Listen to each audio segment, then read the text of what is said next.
Bueno, buenas tardes.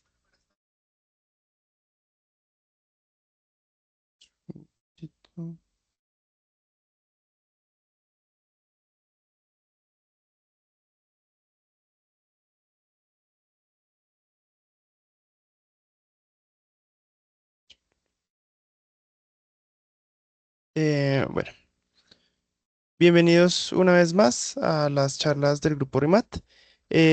Hoy tenemos como invitado a Josué. Eh, Estamos muy felices de contar con su participación en esta sesión del ciclo de charlas del RIMAT. Su entusiasmo y compromiso hacen posible este espacio de aprendizaje y inclusión matemática. Antes de comenzar, queremos darle agradecer especialmente a las empresas que apoyan como pues este proyecto, que son Comercializadoras Ibar, pues una empresa que se dedica a la distribución de artículos de ferretería con un enfoque tecnológico, y Coltec, que es una empresa dedicada a brindar soluciones tecnológicas a las empresas. Gracias a su respaldo y compromiso, pues hemos podido tener este espacio para intercambiar ideas. Hoy nuestro expositor es Josué Muro Díaz, quien nos compartirá su charla Conjetura XPQ, una perspectiva desde el análisis complejo. Josué estudió licenciatura en matemáticas con énfasis en matemáticas puras en la Universidad Autónoma de Zacatecas, México, obteniendo el grado con una tesis que fue merecedora del premio Sotero Prieto, entregado anualmente a las mejores tesis de matemáticas en la República de México. Actualmente cursa la maestría en matemáticas básicas en el Centro de Investigación de Matemáticas, CIMAT, Guanajuato. Esperamos que disfruten la charla y que sea una experiencia enriquecedora para todos. Y pues sin más, Josué, este es su espacio para que puedas compartirnos hoy tu charla. Perfecto, voy aprovechando para compartir la pantalla y aprovechar a agradecer primero a Joan y también a las reuniones independientes en investigación de matemáticas por la invitación a poder presentarles un poco de lo que estoy haciendo ahorita en mi tesis de maestría dentro del CIMAT. Como ya lo mencionó Joan, el nombre de la charla es Conjetura por P por Q o por PQ. Y es una conjetura que trata más que nada sobre cosas de teoría de la medida, algo que se conoce como teoría ergódica. Y después de explicarles todo el contexto teórico ergódico, les voy a platicar cómo tiene que ver con cosas de dinámica compleja. Ya después diré a qué me refiero con dinámica. Y también con un cierto subespacio de funciones holomorfas. Entonces, ese es el menú que tenemos para hoy. Primero, yo quiero presuponer que casi nadie aquí tendrá experiencia en sistemas dinámicos. Entonces, primero quiero introducir qué es un sistema dinámico, qué es la teoría ergódica. Después, ahora sí, hablar de esta conjetura, que es con la que estoy trabajando desde distintas áreas. Y después explicar cómo se relaciona con este subconjunto de funciones holomorfas y cómo se generaliza para otras funciones en vez de solo ser polinomios a funciones racionales ahora en la esfera de Riemann. Eso es de lo que voy a estar hablando. Entonces, todo va a empezar, toda esta historia empieza con la definición de un sistema dinámico, que es simplemente empezar con un conjunto y una función. ¿Qué conjunto, qué función? No le pido nada de momento para definir un sistema dinámico, porque lo único que quiero hacer en los sistemas dinámicos es realizar iteraciones de mi propia función y ver qué características puedo dar acerca de estas iteraciones. Si puedo encontrar puntos periódicos, si puedo encontrar cosas que se acercan densamente en todo mi conjunto ya cuando le dé una topología. También quiero estudiar si en vez de tomar un punto, empiezo a tomar ahora subconjuntos, qué estructura toma el iterar este subconjunto a lo largo de mi función. Entonces, es un ejercicio que hemos hecho todos, inclusive con una calculadora que empezamos a poner, elévame esto al cuadrado y vuelvo a hacer, vuelvo a hacer, vuelvo a hacer. Es hacer varias veces, realizar varias veces una función en un punto o en un subconjunto. Claro que si no le doy nada de estructura ni a la función ni al conjunto, pues no puedo decir mucho. Entonces, entre más hipótesis yo vaya dándole tanto a mi espacio como a mi función, más propiedades voy a poder dar y también estaré haciendo un tipo específico diferente de dinámica. Por ejemplo, de lo que voy a hablar hasta el final es conocida como dinámica holomorfa y todo lo hacemos ahora en la esfera de Riemann y estamos considerando funciones meromorfas. Pero también, una nota, sé que estas charlas van para gente que vive en todas partes o distintas partes de Latinoamérica. Y pues si hay algún concepto que dices, oye, creo que este concepto me suena a que es esta palabra en la forma en la que yo lo menciono, sí es esta palabra y ya les puedo confirmar sí, no, porque sí cambian, si hay regionalismo para otras palabras, ¿cómo no va a haber regionalismos para matemáticas? Pero en particular, continuando ahora, voy a estar enfocado en pedirle algunas condiciones topológicas a mi espacio X, porque sí quiero hablar un poquito de densidad, sí quiero hablar un poquito de la estructura topológica del espacio según voy iterando varias veces mi función. Entonces, le voy a pedir que sea un espacio métrico compacto. Lo de métrico puede ser cambiado, pero lo de compacto sí es una de las hipótesis más importantes dentro de sistemas dinámicos, porque, por ejemplo, ya ahorita veré un ejemplo de sistema dinámico y van a hacer notar por qué quiero tener la compacidad. Entonces, por ejemplo, en un sistema dinámico yo puedo tener la estructura de un subconjunto que sea F invariante. Esta es una de las más importantes. Y esta hace referencia a que yo tomo un subconjunto de mi conjunto X y lo evalúo a través de mi función y lo que ocurre es que se vuelve a meter dentro de sí mismo. Eso es que un conjunto sea F invariante, evaluar mi función y que vuelva a meterse mi conjunto dentro de sí mismo. Entonces, ejemplos de sistemas dinámicos, X un conjunto finito y F una permutación. Si ustedes quieren iterar tanto puntos periódicos como estructuras de subconjuntos, pues lo pueden hacer con lo que ya saben de teoría de grupos y subgrupos de permutaciones. Después tenemos este sistema que expresa por qué es importante la condición de compacidad, porque ahí no tengo nada de estructura. No tengo puntos periódicos en sumar más uno, no puedo regresarme a un punto anterior y ni siquiera tengo límites, no tengo nada de estructura, es una dinámica trivial.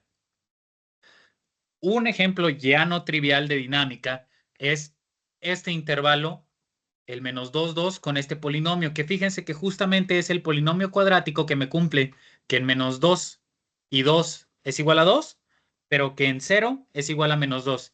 Entonces estoy mapeando de forma continua el menos 2 2 en el menos 2 2 completo. Eso me va a permitir que yo tenga cierta dinámica interesante que les voy a ir platicando conforme más vaya avanzando la charla. Pero es un ejemplo de estas muchas palabras que hemos escuchado que se refieren a la dinámica como es un sistema caótico. Este es un ejemplo de sistema caótico. Y otras propiedades que también son interesantes. Los puntos periódicos son densos, demás cosas. Y el que más me va a interesar es el número 4. Es con el que voy a estar trabajando toda la charla después de cierto momento, que va a ser considerar en el círculo unitario, dentro de los complejos, la acción del polinomio z de la p, donde p puede ser cualquier entero positivo. Entonces, lo que hago es elevar al cuadrado, elevar al cubo, elevar a una pésima potencia, como se puede ver aquí en el dibujo. Por ejemplo, si yo tomo un arco, una longitud de arco en el círculo unitario, ¿qué es lo que hace este polinomio? Lo que hace es multiplicar por 2 el ángulo de todos los números complejos que yo esté considerando y por ende termino teniendo el doble del arco que yo ya tenía. Entonces, fíjense que si ustedes empiezan a tomar cosas que no sean periódicas, esto es, cosas que no sean raíces de la identidad, pueden tomar ahí un ángulo irracional. Estos puntos, conforme ustedes los vayan elevando al cuadrado, estos sí van a ir formando un conjunto que se va a volver denso dentro del círculo unitario.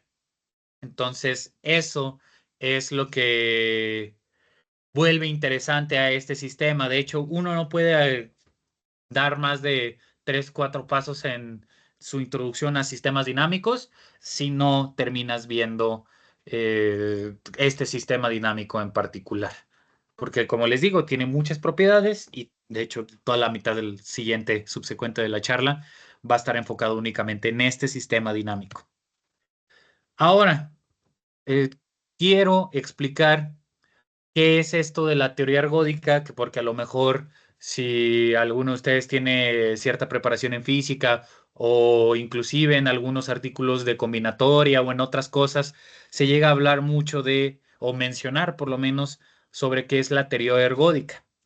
Pero la teoría ergódica no es nada más que considerar toda esta teoría que yo ya tenía en los sistemas dinámicos, pero agregándole hipótesis propias de la teoría de la medida. Entonces ya no solo voy a tener un espacio topológico, sino que aparte le voy a pedir que sea un espacio de probabilidad. Eso quiere decir que yo voy a estar considerando la sigma álgebra de Borel y voy a estar considerando una medida que me dé con la medida total del espacio exactamente igual a 1. Entonces, lo que queremos hacer es ahora estudiar las iteraciones de estos conjuntos, pero tomando en cuenta estas hipótesis de teoría de la medida. Una de las primeras cosas que queremos procurar es que la medida que nosotros escojamos para la función que nosotros queremos estudiar se comporte bien. ¿A qué me refiero con que se comporte bien? Que sea f invariante. Esa va a ser la primera hipótesis que vamos a tener que pedirle a las medidas para poder hacer teoría ergódica, que es pedirle que sea f invariante. Esto es que si yo tomo una preimagen, no puede ser que la función no sea invertible, pero no me importa. Yo puedo considerar el conjunto que está dado por la preimagen del conjunto E y como mi función es medible, pues también tiene que ser un conjunto medible. Tomo mi preimagen y tiene que ocurrir que tenga la misma medida. ¿Por qué no considero ahora la iteración hacia adelante? ¿Por qué no considero f de e? Porque puede ocurrir, por ejemplo, en el caso del arco que yo ya estaba considerando. Si ahí yo considero como la medida del arco, dividido entre 2pi para que me dé ahora sí una medida de probabilidad, ahí lo que estaría yo teniendo es que al momento de iterarlo una sola vez, ya se me multiplicó por 2 la medida del intervalo. En cambio, si nosotros consideramos, por ejemplo, p igual a 3, así como aparece aquí en el dibujo, tómense una preimagen y lo que va a ocurrir es que este intervalo, el conjunto de preimágenes va a estar dividido en 3 pedacitos. Todos estos pedacitos, si ustedes lo elevan al cubo, van a terminar cayendo en este cuarto de arco de circunferencia. Con esto, cada uno va a terminar teniendo por tamaño una tercera parte de lo que ya tenía mi arco original. Entonces, si yo sumo los 3 arcos, lo que estoy teniendo es justamente un tamaño de un cuarto de arco que yo ya había estado considerando. Entonces, en específico, la medida de Lebesgue que voy a estar denotando durante toda la charla, porque es una medida muy importante para todo lo que vamos a estar haciendo, la medida de Lebesgue normalizada en S1 va a estar denotada por eh, esa lambda y aparte va a ser una medida invariante con respecto a la acción polinomial que les dije que es la acción que más me interesa para toda la charla. Y ahora sí, ya puedo avanzar, ya puedo llegar a lo que es la definición de una medida ergódica. Primero, para definir una medida ergódica, yo tengo que comenzar con una medida que sea f invariante. Quiero decir con esto que se comporta bien con respecto a la acción de mi función f.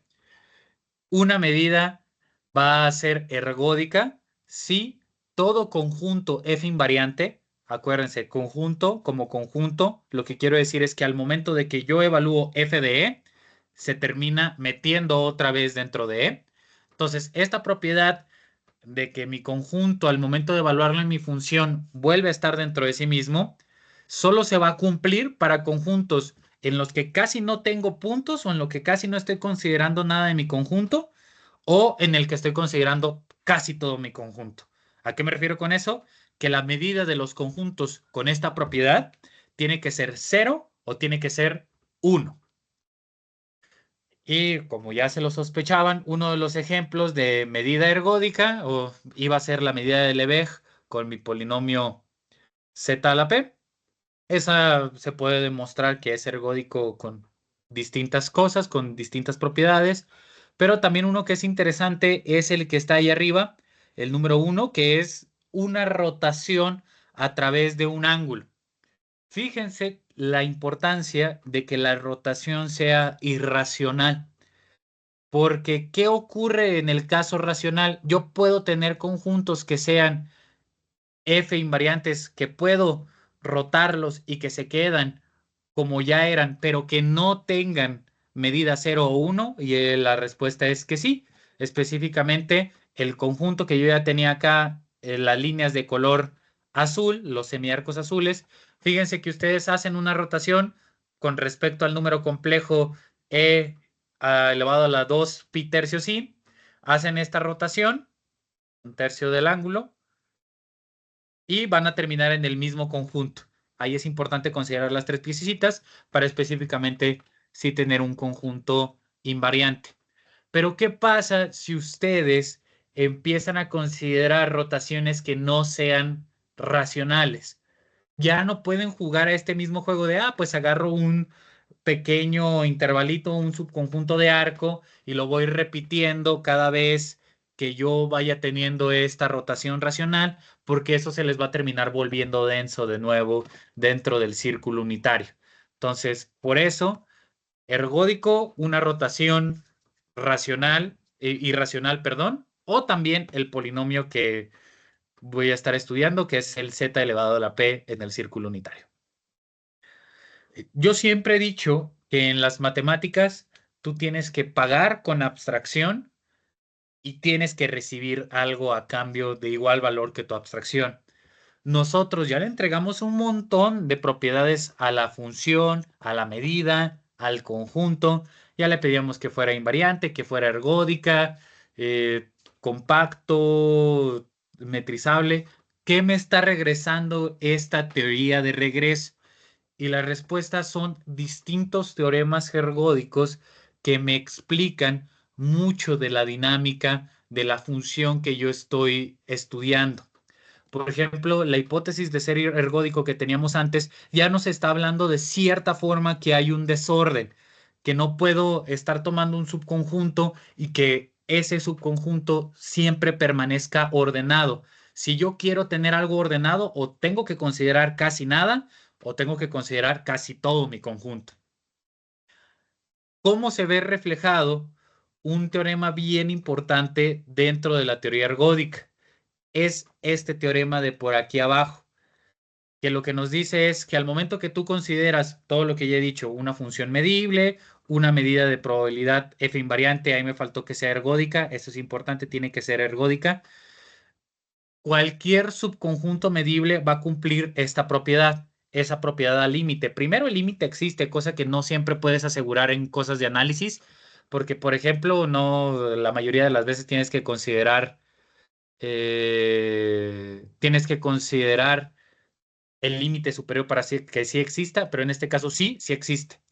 Y puede ser bastante raro de ver a priori ese límite, pero en realidad, ¿qué es lo que me está diciendo? Me está diciendo, tómate los primeros n enteros. Después empieza a tomar un punto aleatorio, no tan aleatorio para que evitemos lo de que sea para mu casi todo punto. Hay algunos puntos especiales, por ejemplo, los periódicos para los que esto no se cumple. Entonces, tomo un punto que no sea de estos que no me interesan y empiezo a iterar, empiezo a iterar. Lo que ocurre es que este punto va a estar pasando a través de todo conjunto medible con medida positiva, pero no solo voy a poder asegurar que sí pasa por ese subconjunto con medida positiva, sino que lo que puedo decir es que en promedio ese punto va a querer estar dentro de ese conjunto más o menos como la medida del conjunto que yo estoy considerando. A lo mejor esto no se ve muy asombroso, por ejemplo, en el caso del círculo, los arcos, por ejemplo, estos dos, pues claro, si yo tomo un punto aleatorio y empiezo a sacar el cuadrado, cuadrado, cuadrado, cuadrado, cuadrado, pues es claro que si tomo un intervalo, un semicírculo más grande que otro, pues claramente voy a estar mucho más tiempo pasando en el semicírculo más grande que en el semicírculo más pequeño. Pero por eso traigo un ejemplo de una medida que ya no es la medida de Lebesgue, que tiene que ver con un sistema dinámico que ya estuvimos viendo y que esta medida hace de ese sistema un sistema ergódico. Y el sistema es este polinomio que ya habíamos considerado, que es el intervalo de -2, 2 con el polinomio x al cuadrado de -2. La medida que me funciona para ser ergódica ya no es la medida de Lebesgue, ya es una medida definida con una integral. De hecho, si al final de la charla no saben ni qué preguntarme de las otras cosas que voy a ver después, me pueden preguntar perfectamente de dónde sale esta medida ergódica, y lo mejor es que la respuesta tiene que ver mucho con, de nuevo, la acción del círculo unitario con el polinomio z a la p, pero eso lo dejo para después. Teniendo esta medida, pues yo puedo intentar considerar subintervalos. Por ejemplo, consideren dos intervalos que tienen la misma medida de Lebesgue, que es ahí del -0.5 al 0.5 y del -2 al -1. Esos dos, como tal, tienen la misma medida de Lebesgue, quiere decir que tienen el mismo tamaño como intervalo. Y sin embargo, en esta nueva medida que es ergódica con respecto a este polinomio, claramente el área debajo de cada una de las curvas es diferente, es mayor. Entonces, ¿qué es lo que me está diciendo o describiendo este teorema anterior con respecto a estos dos conjuntos que yo estoy considerando? Tómense un punto. Ni siquiera tiene que ser un punto en alguno de los intervalos. Puede ser un punto mientras no lo agarren demasiado especial, como el 2 o el -2, por ejemplo. Agárrense un punto aleatorio y empiecen a iterar este polinomio. Empiecen a iterarlo, iterarlo, iterarlo, iterarlo. Entonces, ese punto va a estar más veces en promedio, a través de las iteraciones, va a estar más veces en el intervalo -2, -1, ujú, que en el intervalo -0.5, 0.5. Esa es la esencia de la teoría ergódica y de los sistemas dinámicos. ¿Qué puedo ir diciendo de algunas propiedades acerca de mi función, acerca de mi espacio, acerca de los puntos periódicos, con respecto a toda la teoría que ya le estás agregando al conjunto? Entonces, este me parece un teorema o una visualización bastante interesante de ese resultado. Espero con eso ya por lo menos haber inspirado a investigar, a conocer un poco más acerca de lo que es la teoría ergódica. Por ejemplo, hay más preguntas que podrían hacerse, que es ¿cuándo existe una medida invariante? ¿Cuándo existe una teoría ergódica? Y el asunto es que sí, siempre van a existir medidas invariantes, va a ser un espacio no vacío, y de hecho este espacio que estoy definiendo aquí abajo, que va a ser el espacio de las funciones eh, f invariantes, va a ser justamente un espacio topológico con muchas propiedades muy interesantes. Bueno, primero el de todas las medidas de probabilidad, ya de por sí tiene un montón de propiedades, y con esas propiedades uno puede ver que sí existen para cualquier función. Se le tiene que pedir continua, ya medible no es suficiente. Para cualquier función continua sí va a existir una medida f invariante. Como ya les mencionaba, el espacio de medidas de probabilidad, que ya estoy denotando ahí con una M1 de M, tiene una topología bien importante que es conocida como la estrella débil. Si alguna persona aquí ya tiene un avance o un conocimiento previo en análisis funcional, pues sabe perfectamente que esta es una topología bastante complicada de definir directamente, pero por suerte, como el espacio M que vamos a estar considerando va a ser S1, que es métrico compacto, muchas de las propiedades se nos simplifican. Entonces, podemos describir la topología en el espacio de funciones medibles de probabilidad de una forma bastante sencilla, y que sería a lo mejor la forma en la que ustedes esperarían que se debería de definir una topología en este espacio, que es, la voy a describir con convergencias, eso ya me va a describir la topología. Voy a tomar una sucesión de medidas, ¿y cómo voy a decir a qué converge? pues simplemente voy a estar viendo el límite de las integrales, voy a estar diciendo, voy a estar comprobando que el límite de las integrales sí me converge a la integral del límite, pero lo voy a estar checando para todas y cada una de las funciones continuas y acotadas. De nuevo, ahí se hace en general para espacios métricos separables. Creo que con eso es suficiente para que sí se cumpla esta propiedad con respecto a la topología estrella débil, pero como vamos a estar considerando espacios compactos, va a ser suficiente con tener la idea de que sea una función continua. Entonces, para toda función continua, ¿cómo defino mi convergencia? Yo quiero que todas las integrales de cada una de mis mu sub n converjan a mi medida límite. Ahora, con estas propiedades que nosotros tenemos del espacio, M, podemos decir muchas propiedades del espacio de medidas de probabilidad con la topología estrella débil. Esto viene muchísimo del análisis funcional, si no es tanto de su agrado, una disculpa, pero es que es un espacio bastante interesante porque estamos acostumbrados a que los espacios de funciones, que queriendo o no, pues las medidas sí son una función que va de mi espacio a los reales, pero con ciertas propiedades. Estas funciones tienen muchas propiedades, o este espacio tiene muchas propiedades. Por ejemplo, si yo le doy a M una topología en la que lo vuelve compacto y métrico, entonces el espacio de medidas de probabilidad también va a ser métrico y compacto, y eso me va a dar que es completo. Entonces yo siempre voy a tener una convergencia o una medida a la que converja yo y una sucesión, puedo encontrar una subsucesión convergente, va a ser de Cauchy, todo lo que quieran. Y eso justamente me va a permitir definir algunos funcionales que me demuestran la existencia de las medidas f invariantes. Y de hecho, las medidas f invariantes van a formar un subconjunto cerrado y como ya le di estructura de espacio topológico compacto, también van a ser compactas las medidas f invariantes. Y aparte de todo eso, el espacio de medidas f invariantes va a ser un espacio convexo. Y eso es muy fácil de checar, que ocurre porque si ustedes se toman la suma de dos medidas de probabilidad, pues una combinación convexa de medidas de probabilidad les regresa una medida de probabilidad, y la F invarianza también se comporta bastante bien con respecto a la suma de medidas. Entonces, ¿de qué me sirve a mí que sea un espacio convexo?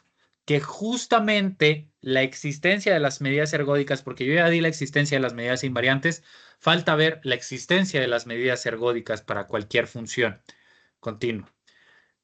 Esas medidas ergódicas van a existir y son justamente los elementos extremos dentro de mi conjunto convexo. ¿A qué me refiero con elemento extremo? Fíjense que ahí lo que tengo es que para la medida mu va a ser ergódica, sí, solo si una combinación convexa tiene que ser trivial. Esto es, por ejemplo, si ustedes imaginan el disco con su frontera, ¿cuáles son los elementos extremos? Van a ser justamente los puntos que se encuentran en el círculo unitario. ¿Por qué? Porque si yo intento escribir a este punto como una combinación convexa de otros puntos dentro de mi disco, no lo voy a poder hacer. Entonces, la imagen de un conjunto con borde es una buena imagen para pensar en este conjunto de medidas de probabilidad, porque nuevo es compacto, tiene convexidad, es un conjunto bastante, bastante interesante. Además que ya tengo esta nueva interpretación de lo que significa ser una medida ergódica. Ok, ahora sí, dejando de lado esta introducción a todo lo que se refiere a teoría ergódica, vamos a regresar al polinomio ZP, porque ahora sí ya me voy a dirigir a hablar acerca de qué es esta conjetura cruz P, cruz Q o cruz PQ, que simplemente se refiere a, ok, ya me dijiste que sí existen las medidas invariantes, sí existen las medidas ergódicas, pero si tienes tantas propiedades con respecto a los conjuntos a través de iteraciones de funciones a las que ya les demostraste que existe una medida ergódica, pues ¿por qué no lo haces para más funciones al mismo tiempo? Entonces, en particular, esto lo estudió un matemático, creo que de origen es alemán, pero en realidad la mayor parte de su vida la vivió en Israel porque nació antes de que iniciara la Segunda Guerra Mundial, Julian Furstenberg, y él empezó a estudiar qué pasa con la dinámica de S1ZP, que como les digo, es el sistema dinámico del que no te puedes salvar porque tiene muchas de las propiedades que son de interés para la gente que se dedica a hacer sistemas dinámicos. Pues si ya lo tienes bien estudiado o ya tienes muchas cosas estudiadas para un único Z a la P, estudia dos al mismo tiempo. ¿Qué puedes decirme de dos al mismo tiempo? Y no es que haya sido para él un juego como de ¿qué puede pasar si con los dos? Demostró teoremas y dio bastantes conjeturas con respecto a esto de estar viendo ahora con respecto de dos acciones polinomiales. En particular, él demuestra este teorema que dice el único subconjunto cerrado infinito que es invariante bajo dos acciones polinomiales al mismo tiempo, tiene que ser estrictamente todo el círculo unitario. Y fíjense qué interesante es que solamente sea este el único cerrado infinito. Infinito hace mucho sentido porque yo podría estar considerando raíces de la unidad que sean primos relativos con respecto a P y Q, y así pues yo puedo estar rotando a través de estos polinomios y pues sí van a ser invariantes, no va a haber ningún problema, inclusive pidiendo preimágenes o imágenes hacia adelante. No hay problema. Con el caso de los conjuntos cerrados, cerrados infinitos, ¿qué puede ocurrir? En el caso de un solo polinomio, tú puedes empezar a considerar conjuntos que sean tipo Cantor, que te terminan dando un conjunto cerrado y que sin embargo van a ser invariantes. Pero al momento de que tú ya le pides la invarianza con respecto a dos de estas acciones, ya lo obligaste a que solamente fuera tu conjunto completo. Debido al interés que tenía Furstenberg, no solamente con esta idea de compaginar dos polinomios al mismo tiempo, sino de estudiar también teoría ergódica, que era algo que también se dedicaba a él bastante. De hecho, hay una prueba muy interesante de teoremas de combinatoria que dio Furstenberg, que dio una demostración del teorema de Semeredi, que es sobre encontrar progresiones aritméticas de tamaño arbitrariamente grande, y su demostración utiliza teoría ergódica. Entonces, ese es algo de lo que él hace. Él también se empieza a preguntar qué pasa con un análogo ergódico de este teorema que él ya tiene. Nada más una nota importante. En el teorema anterior, la única condición que necesitamos sobre P y Q para que sí se cumpla que el único conjunto con esa propiedad es S, la esfera, el círculo unitario completo, es que tienen que ser independientes multiplicativamente. Esto es que el logaritmo de P entre el logaritmo de Q no es un racional, que a priori lo ven por primera vez, dirían, bueno, no me estás diciendo nada. Moviendo un poquito el lápiz, ustedes pueden llegar a ver que eso implica que P elevado a la A es igual a Q elevado a la B, y eso va a implicar que va a existir como una especie de múltiplo en común de los dos, que elevado a cierta potencia me da el P y elevado a cierta potencia me da el Q.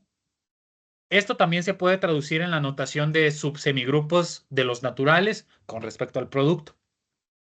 Me está diciendo que el grupo generado, subsemigrupo generado por P y Q, no es contenido en un subsemigrupo generado por un elemento. ¿Esto por qué es importante?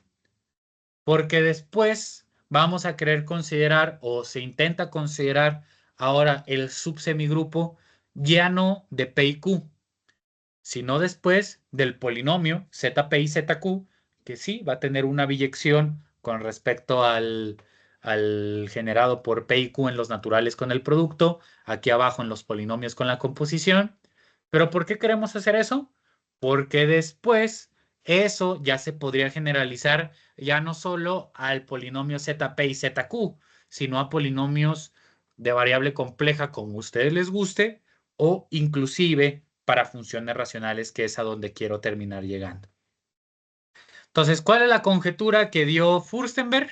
Él dijo, vamos a tomar dos enteros que sean independientes multiplicativamente y voy a agarrar una medida que sea ergódica e invariante bajo los dos polinomios al mismo tiempo.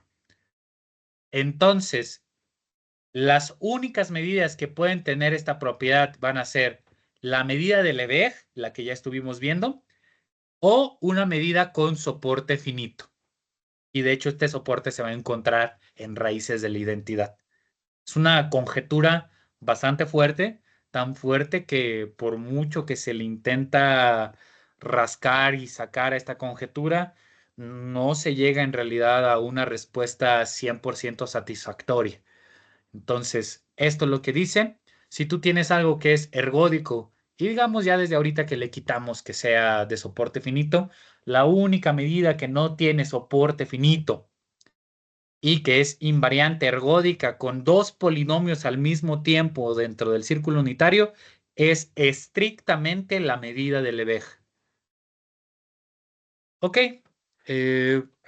regresando un poquito y nada más para ir dando la notación, queremos estudiar medidas que sean invariantes bajo una función. Sería bastante engorroso estar poniendo siempre z a la p. Entonces, el conjunto de medidas zp invariantes va a ser denotado únicamente con la p. Y ya si estamos hablando con respecto a dos medidas, bueno, con respecto a dos polinomios, perdón, voy a estar poniéndolo como p, q. De ahí es donde sale el nombre de la conjetura, cruz P, Q, o porque también el cruz P es así como se le conoce también al endomorfismo expansivo, que es este mismo ZP. ¿Cuál va a ser ese espacio? Simplemente en la intersección de estos dos subconjuntos. ¿Por qué la quiero ver como la intersección? Porque le quiero volver a heredar toda la topología que yo ya tenía para el espacio de conjunto, para el espacio de funciones medidas de probabilidad invariantes bajo este polinomio. Toda esa topología que yo ya tenía aquí arriba se termina heredando.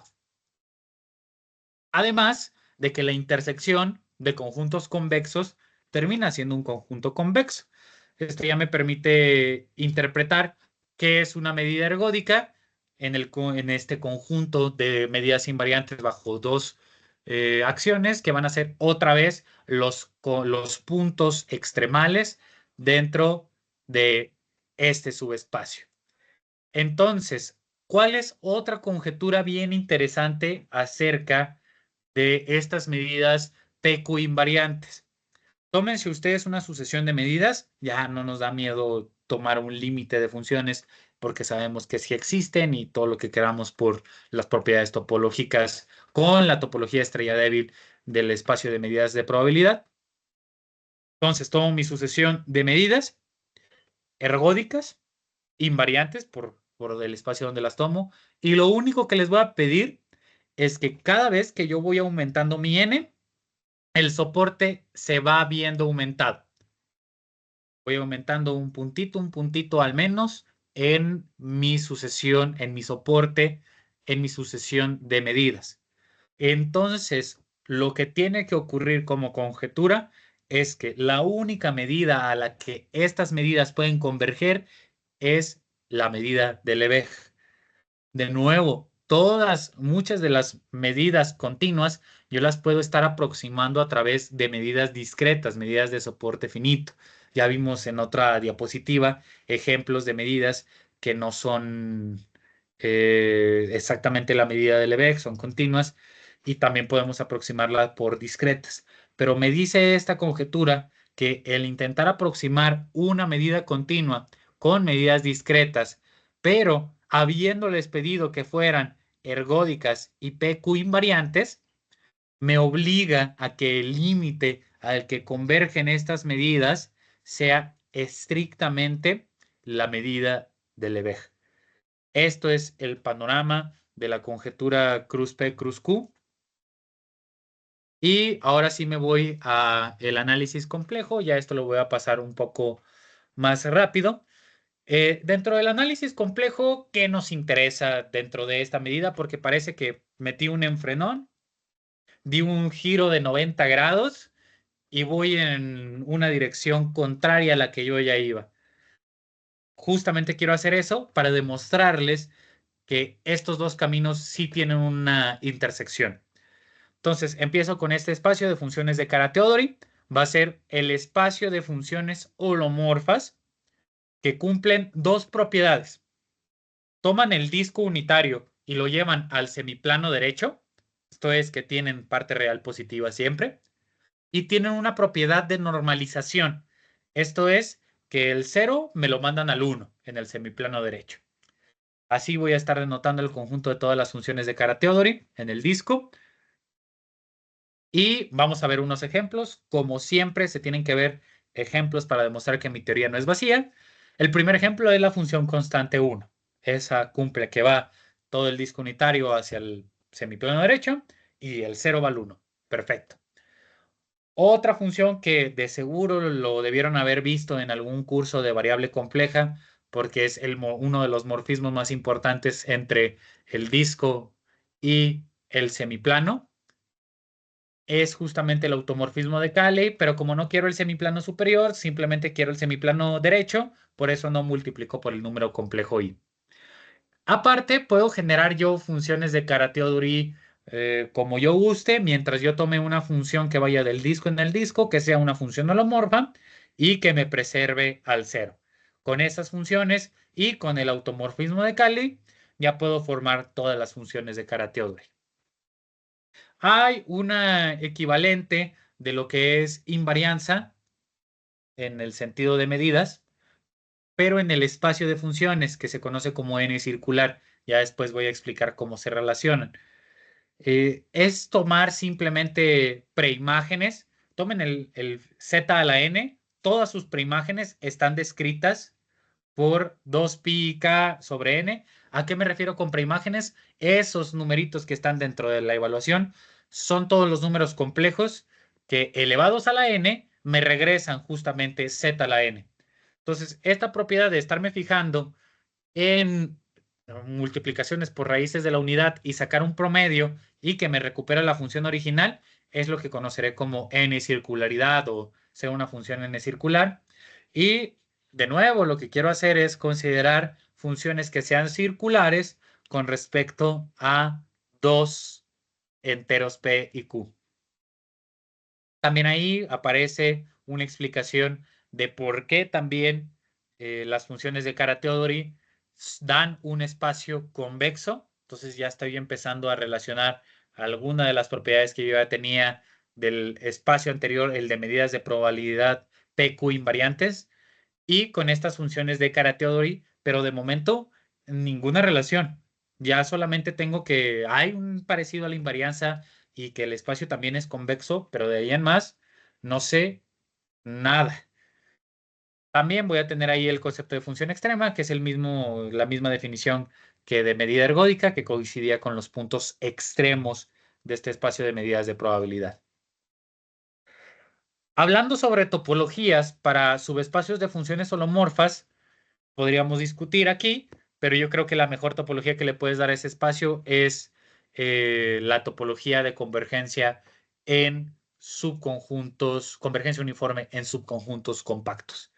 Entonces, podemos dar distintas conjeturas que van a oler directamente a las conjeturas que ya estuvimos presentando, o por lo menos deberían de parecerles. ¿Cuáles van a ser estas conjeturas sobre funciones que van a ser PQ circulares? Es que toda función extrema, como lo eran las ergódicas antes, van a ser racionales. Y la siguiente conjetura es que si tú tienes una función de Kara-Teodori, primero tus polos tienen que estar estrictamente en el círculo unitario. Parecería que no, pero si tienes polos, tienen que estar ahí, si son racionales. Y digamos que tomo una sucesión de funciones tales que aumento con cada función el número de polos, voy aumentándolo. Entonces tiene que ocurrir estrictamente para estas funciones racionales que esta sucesión de funciones converge, pero no converge de cualquier forma. Converge de la forma que más nos gusta en análisis complejo, uniformemente en subconjuntos compactos a la función constante 1. Este de nuevo también es un teorema, o bueno, una conjetura bastante fuerte. Y ahora sí, del giro de 90 grados que di, me regreso, y es que hay una correspondencia, una biyección 1 a 1 entre medidas de probabilidad y funciones de Kara-Teodori. Yo puedo tomar una medida de probabilidad, hacer cierto proceso, y esto me va a regresar una función de Kara-Teodori, pero también al revés. Puedo empezar con una función de Kara-Teodori, hacer cierto proceso, terminar con una medida de probabilidad, y esto me va a regresar una medida de probabilidad en el círculo unitario. La flecha que está hacia abajo, la flecha larga ahí en la parte de abajo, de izquierda a derecha, no es tan difícil de definir. De hecho, es simplemente esa integral. Ahí hago la nota de que la integral con ese 1 no es una integral de línea, por si se preocupan por alguna singularidad que podría haber en el medio. No, no estoy integrando en línea, estoy haciendo la integral que yo haría en teoría de la medida. Y eso me regresa a una función holomorfa, que va a ser una función de Kara-Teodori. Y la función que lleva hacia arriba es un poquito más difícil de definir, entonces mejor ni la defino. Pero lo importante es con un proceso tan sencillo como integrar cierta función, que de hecho pues es un ejemplo de una función de Kara-Teodori, ya puedo yo estar definiendo una nueva función de Kara-Teodori. ¿Cuáles son ejemplos de esta correspondencia 1 a 1? Pues primero una medida que sea una delta de Dirac, una medida completamente soportada en un punto, me va a mandar a la función racional que tengo por ahí. Entonces, generalizándolo ahora por linearidad, lo que estoy diciendo es que medidas con soporte finito se van a funciones racionales, y como es 1 a 1, estas funciones racionales también van a irse a funciones, a medidas con soporte finito.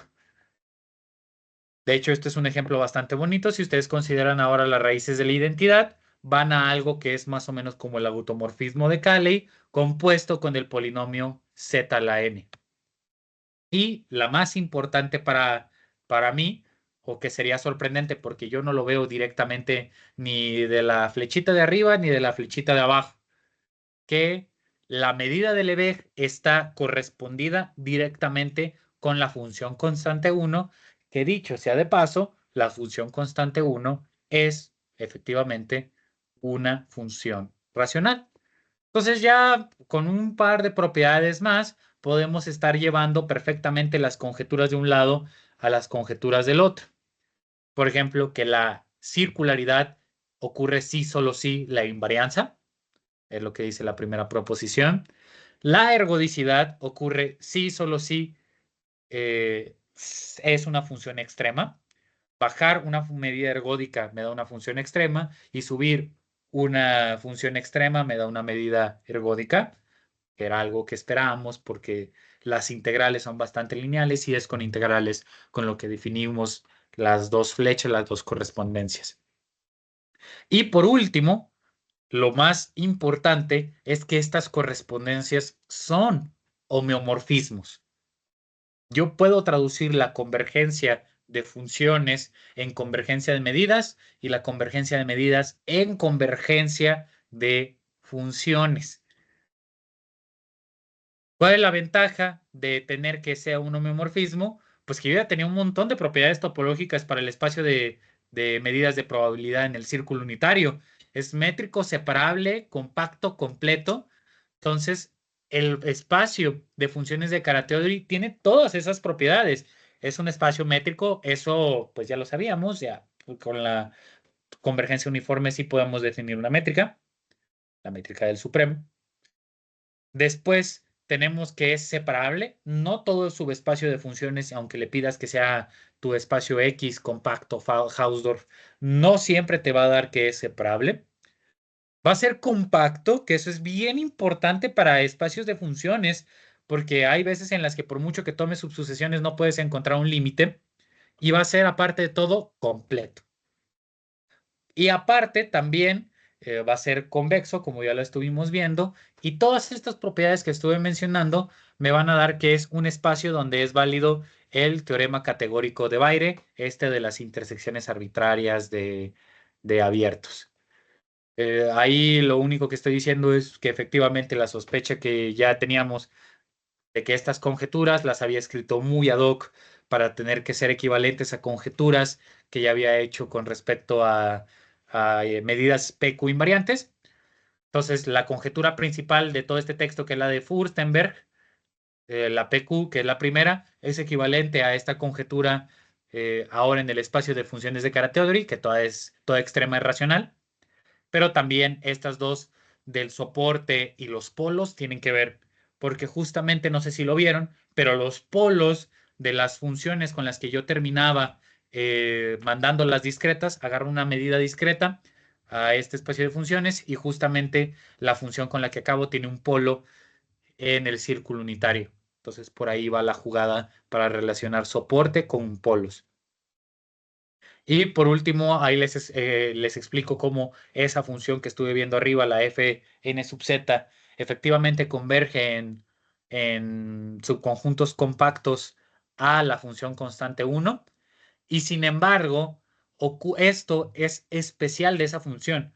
Tal parece ser por el teorema que tengo ahí abajo. Este ya es de mi propia escritura, que es llevando un teorema que ya se tenía un artículo para funciones, para medidas de probabilidad, reinterpretar cierta operación que hacen con las medidas de probabilidad, pero ahora en el espacio de funciones de Carathéodory. Tal parece ser que para muchísimas funciones de Carathéodory, esta propiedad que tengo ahí arriba, que se traduce de cierta forma como este operador que yo estoy viendo aquí abajo, no converge a la función constante 1 en un conjunto G delta y denso. ¿Dónde entra esta parte de G delta, unión numerable de abiertos y denso? Con el teorema categórico de Baire. Por ahí es donde debe de sonar.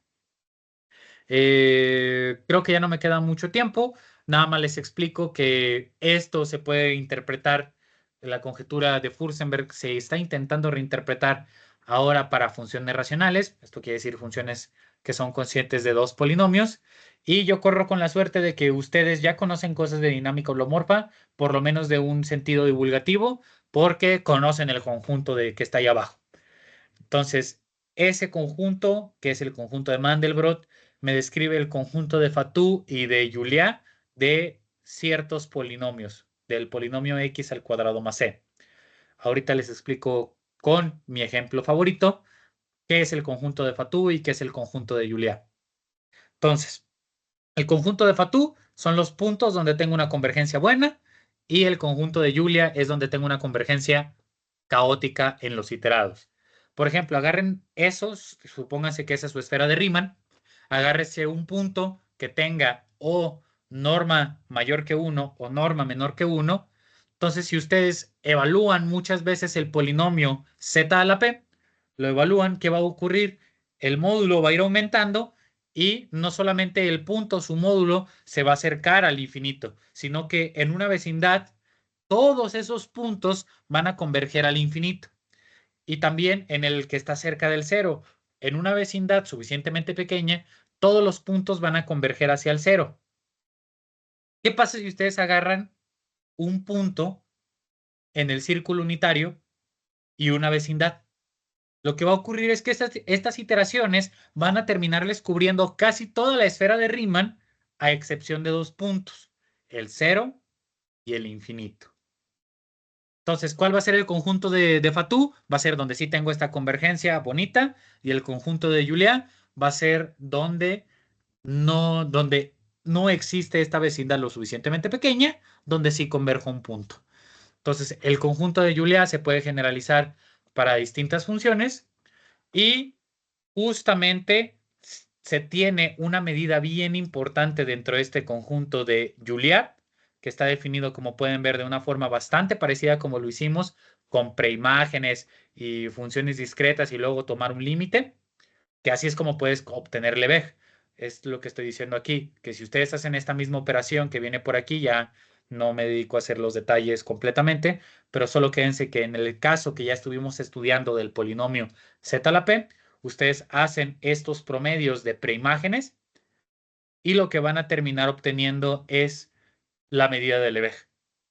De hecho, si z es igual a 1, lo que tienen ahí son raíces de la unidad.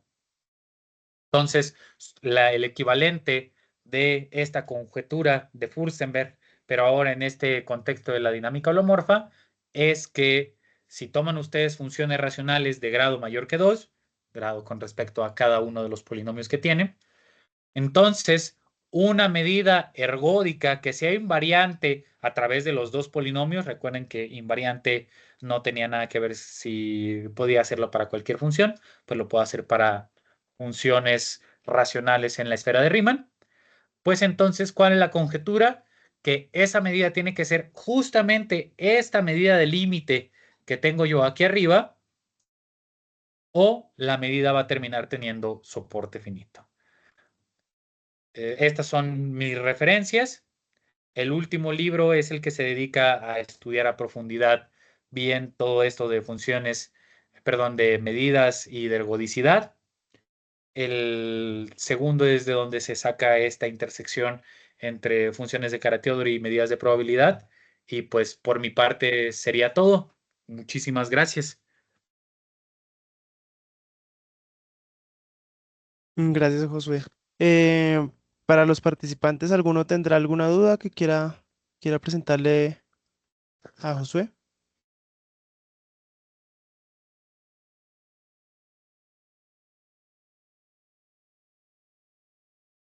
Bueno, al parecer no. Yo tengo una duda. Sí, claro. Cuando llegaste dijiste que pues, como que P y Q tenían que ser enteros independientes multiplicativamente, que era Ujú. con lo del logaritmo. Sí. Y que decías que precisamente había como una relación entre ellos, que era que existía un D, tal que un D a la A igual a P, Ujú. tenía o sea, esa relación que tienes ahí. Claro. ¿Esa D juega algún papel importante dentro de de lo que expusiste? O sea, en cuanto a las relaciones que tienen que cumplir para que sea invariante, digamos, bajo los dos polinomios. ¿Se puede escribir en términos de esa D? Sí, exacto. ¿Cuál es el problema? Estamos considerando, de nuevo, medidas y todo lo que ustedes quieran que sean PQ invariantes. Entonces estamos considerando, por un lado, el sistema dinámico S con Z a la Q y S1 con Z a la P. El problema es que si existe esa D, porque ese es lo que dice que este logaritmo no pertenezca a los racionales, implica que no existe esa D. Si sí llegara a existir, pues sabes que en vez de estudiar los dos sistemas dinámicos por separado, estudia directamente tu sistema dinámico con S1 con Z elevado a la D y pues ya reduciste toda tu teoría y ya ahora sí puedes tener contraejemplos, porque como ya les mencioné antes, sí hay contraejemplos de la conjetura cuando solamente se considera medidas invariantes ergódicas con respecto a un solo polinomio. Y de hecho, también muchas de las conjeturas que se han generalizado en este último teorema que ya vi, lo hacen para polinomios que cumplen que su subsemigrupo, el f, g, no está generado por un solo elemento. Porque esta propiedad de que exista el d elevado a la a igual a p y d elevado a la b igual a q, eso es una propiedad que viene de teoría de números y por ende lo puedes hacer en espacios donde tengas factorización única. Entonces, para espacios de funciones racionales, perfectamente es válido y no queremos que exista esa D porque no queremos reducir nuestra dinámica a un solo polinomio. No queremos, en este caso, reducir mi dinámica a estudiar todo lo que ocurre con un solo entero. Es por eso que se considera. Dale, gracias. Y la otra pregunta que fue la que tú dijiste que se podía hacer si no, si no Claro, teníamos idea de qué preguntar, con respecto a la medida ergótica. esta de por aquí, ¿verdad? Que pues, parece Sí, sí, esa. bastante extraña, pero en realidad es una integral que todos hemos resuelto. Porque es precisamente la longitud de arco. Bueno, es una integral que perfectamente podríamos hacer todos, pero nunca la vamos a hacer. Es una integral que describe con esta formulita de la longitud de arco de la raíz cuadrada de la derivada de tal al cuadrado más la derivada de tal al cuadrado del círculo unitario, bueno, del círculo de radio 2. Solo que claramente como tenemos fórmulas más fáciles para describir esa longitud de arco, por eso nunca tomamos esta integral.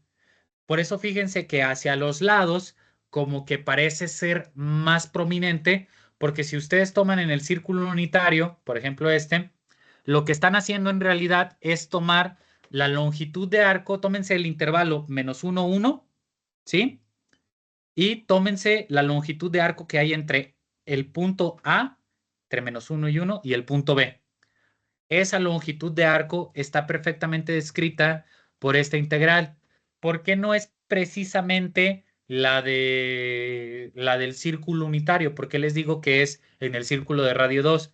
Porque muchas veces en dinámica, en especial en dinámica de polinomios, preferimos tener el polinomio mónico para que al momento de estar haciendo muchas iteraciones no se nos complique, porque este polinomio justamente se vuelve el polinomio en el -1, 1, si ustedes lo hacen eso que les acabo de escribir, de tomar la parte real de los dos arcos y lo hacen en el -1, 1, lo que obtienen es la fórmula del ángulo doble. Entonces, todo esto es bastante místico por el momento, pero en realidad quédense con que el coseno del ángulo lo que me regresa es la parte real de un número imaginario en el círculo unitario, ¿sí? Y el coseno del ángulo doble o del ángulo a la n, lo que ustedes gusten, lo puedo escribir en forma de un polinomio en términos del coseno. El coseno de 2 teta es 2 coseno al cuadrado de teta menos 1, que es muy parecido a este polinomio, nada más haciendo esta restricción de llevarlo al -2, 2, para que ahora sí sea eh, mónico. Entonces, lo que les estoy diciendo es que esta medida es ergódica porque justamente es llevar toda la dinámica que yo ya tengo con el z al cuadrado en el círculo unitario y con que su medida ergódica es la medida de Lebesgue, es llevarla directamente al -1, 1, tomando la parte real y ya después hacer esta expansión para tener un polinomio mónico. Entonces, sí, parecería a priori que no, pero todo esto tiene que ver con que ya la medida de Lebesgue era ergódica con respecto al círculo unitario y el polinomio z al cuadrado.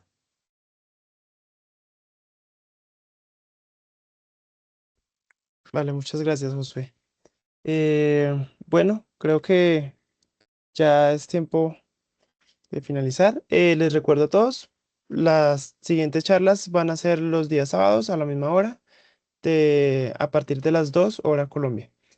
También les dejo pues las redes sociales en el chat por si quieren revisar algunas charlas anteriores o quieren revisar pues qué es lo que nosotros hemos hecho.